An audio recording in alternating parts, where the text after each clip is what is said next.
Now, before we get started, one additional thing I want to point out with my quick jacks here over my shoulder. You could possibly do this without putting your car in the air, but it definitely would be harder. So we're gonna get the car up in the air today. Whenever I do this, I'm always gonna say this every time.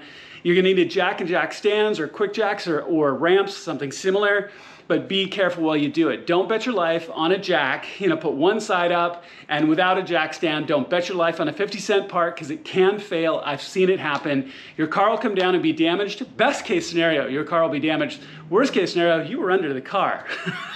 So don't do that, all right? So the very first thing we're gonna do is get the car up in the air with my quick jacks back here over my shoulder, and I'm gonna walk you through the whole process. Let's get started. All right, guys, we're looking back at this gorgeous M3. So this is stock exhaust and with the stock valve controllers. Now, there's lots of aftermarket exhaust out there as well that reuse the same controllers. And if you've seen some of my other exhaust videos, you've seen that setup. But we're gonna crawl underneath here for a second. But I wanted you to see, so you've got one valve controller on this side and one on this side.